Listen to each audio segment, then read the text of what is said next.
E a pergunta a ser feita é a seguinte: eu sou um religioso útil? Você é um religioso útil? O que nós devemos fazer para sermos úteis a Deus? A religião, ela pode ser boa e ela é boa. Ela nos ajuda nos nossos relacionamentos, ela nos ajuda a crescer, ela até quebra a rotina, mas ela não nos satisfaz por completo, porque somente Jesus pode fazer isso. E nessa questão a gente pergunta o seguinte: será que a gente tem sido um religioso útil? A palavra de Deus, no livro de Tiago, capítulo 1, versículo 26 e 27, nos dá uma amostra do que é a religião para Deus. A palavra de Deus diz o seguinte: se alguém se considera religioso, mas não refreia a sua língua, engana-se a si mesmo, e a sua religião não tem valor algum. Vou repetir: se alguém considera ser religioso, mas não refreia a sua língua, a sua religião não tem valor algum. Em outras palavras, a palavra de Deus, que é a Bíblia, está dizendo o seguinte: se eu me considero religioso, mas eu fico fazendo contendas, espalhando intrigas, sendo um fofoqueiro, a minha religião não vale de nada. É isso que a palavra de Deus está falando, não sou eu. Ela fala o seguinte: se você não refreia a sua língua, se você transforma a vida do seu próximo, do seu irmão, de alguém que você conhece no inferno, está falando que isso é em vão, que essa religião é em vão, é vã. Aí a gente tem uma orientação no versículo seguinte, no versículo 27. A palavra de Deus diz que a religião que Deus, o nosso Pai, aceita como pura e imaculada, ou seja, sem mancha, é esta: cuidar dos órfãos e das viúvas em suas dificuldades.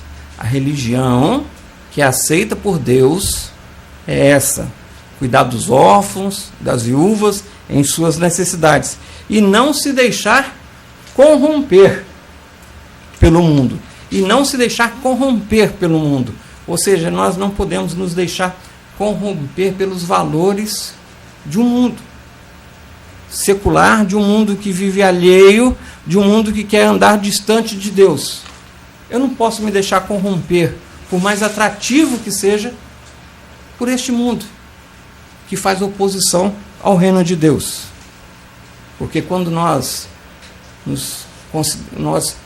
achamos cristãos, religiosos, seguimos a religião cristã, nós temos que escolher: ou nós continuamos a seguir a Cristo, ou nós seguimos o mundo, porque os dois não têm condição. E a gente observa o seguinte: a gente olha para as religiões, para a nossa própria religião às vezes, e pergunta: mas já que é assim, está tão explícito que é religião para Deus, por que tem tanta confusão? Aí a gente vai encontrar a resposta também na Bíblia Sagrada. A gente vai entender o que Deus quer através da sua própria palavra. No livro de Filipenses, no capítulo 2, no versículo 3, diz o seguinte: nada façam por ambição egoísta. Nada façam por ambição egoísta ou por vaidade, mas humildemente considere os outros superiores a si mesmos.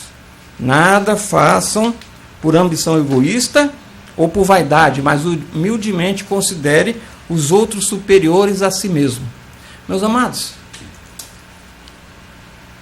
já notou isso assim, principalmente nessa época de eleição, que a gente vê isso mais exacerbado, a gente fica procurando os nossos próprios benefícios?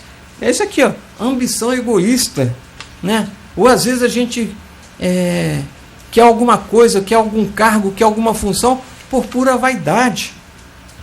A gente está frequentando uma determinada instituição e a gente às vezes almeja um cargo por pura vaidade. A palavra de Deus diz que não deve ser assim. E ele esclarece mais. Ele fala assim: cada um considere o outro superior a si mesmo. Gente, é só a gente parar para refletir, porque a palavra de Deus é clara. A regra é clara. Se eu considerar, por exemplo, o irmão João superior a mim, e ele considerar eu superior a ele, nós não vamos brigar nunca, não é isso? Se eu considerar você superior a mim, se você me considerar superior a você e eu te considerar superior a mim, nós não vamos brigar nunca, porque a gente sempre vai achar que o outro está certo. Mas às vezes a gente deixa o nosso ego falar mais alto. Às vezes a gente deixa a vaidade falar mais alto. A gente às vezes deixa que a ambição egoísta aqui no versículo 3 falar mais alto.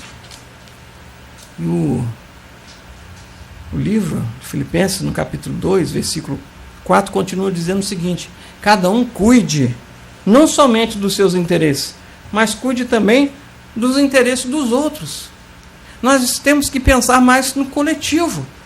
A gente vive numa comunidade, a gente vive numa sociedade, a gente está inseridos, seja em qual instituição for, a gente tem que pensar no todo. E isso é muito difícil. É por isso que dá confusão. A confusão se dá porque a gente não lê a palavra de Deus, e a confusão se dá porque a gente lê e não pratica a palavra de Deus. Mas a palavra de Deus é clara. E qual que é o desejo de Deus em meio a toda essa religiosidade? A palavra de Deus, lá em 1 Timóteo capítulo 2, versículo 4, diz o seguinte: Deus deseja que todos os homens sejam salvos e cheguem ao conhecimento da verdade. Vou repetir. 1 Timóteo capítulo 2, versículo 4. Deus deseja que todos os homens sejam salvos e cheguem ao conhecimento da verdade. O que nós notamos aqui? A palavra de Deus não diz que Deus quer que todos tenham uma religião. A palavra de Deus não fala assim, que todos têm que ser religiosos. A palavra de Deus fala que Ele quer que todos sejam salvos. Ele quer que você seja salvo. Ele quer que eu seja salvo. É um desejo profundo de Deus. E a gente só encontra salvação em Jesus Cristo. A solução Deus dá também.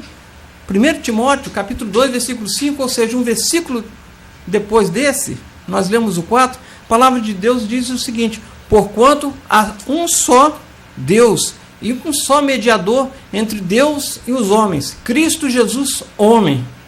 Não existe intermediário, não existe instituição, não existe organização que me leve a Deus, porque o plano de Deus para salvar a mim e a você da morte eterna é Jesus Cristo. Não existe uma outra razão, não existe um outro meio, não existe uma outra maneira. Essa é a solução que Deus dá.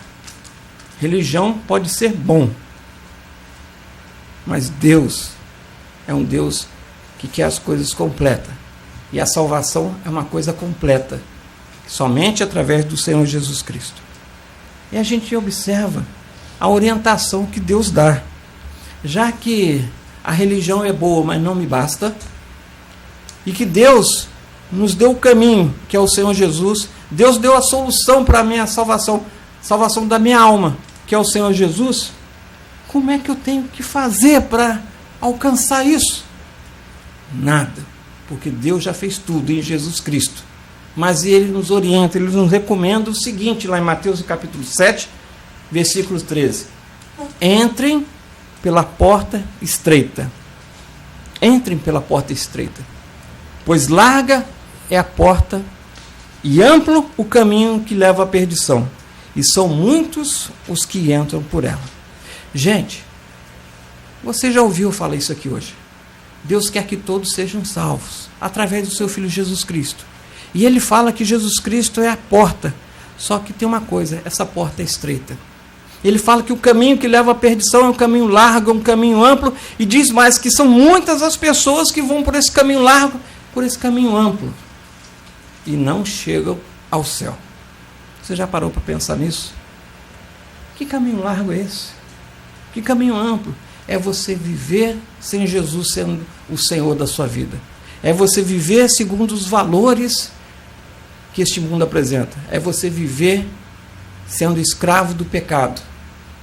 Mas a gente só é escravo do pecado. A gente só continua sendo escravo do pecado se a gente não entregar a nossa vida ao Senhor Jesus. E a nossa realidade espiritual, no versículo diz o seguinte, lá no versículo 14: como é estreita a porta e apertado o caminho que leva à vida, são poucos a que encontram. Você já ouviu falar que muitos são chamados e poucos escolhidos? E aqui esse texto está dizendo que a porta é estreita, o caminho é apertado, e são poucos os que acham. Sabe por quê? Porque vontade não leva ninguém a lugar nenhum. Querer não leva ninguém a lugar nenhum. O que leva é atitude. O que leva é ação. O que leva é a gente mudar de posicionamento. O que leva é a mudança. É a gente entender que a gente sem Deus está indo para o inferno. É a gente parar para refletir e entender que Deus preparou um caminho, que não é um caminho largo, é um caminho estreito. Preparou uma porta, que não é uma porta larga, é uma porta estreita, que só passa um por vez. Ela é da sua medida.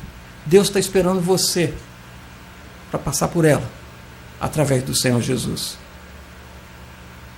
São poucos a quem encontram.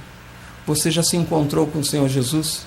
Deus está te esperando para te abraçar, para te receber. Não adianta a gente pensar que quando nós estivermos próximo da morte, porque a gente não sabe quando a gente vai morrer. A gente tem que entender que o destino eterno a gente resolve aqui, a gente resolve agora, com o encontro com o Senhor Jesus.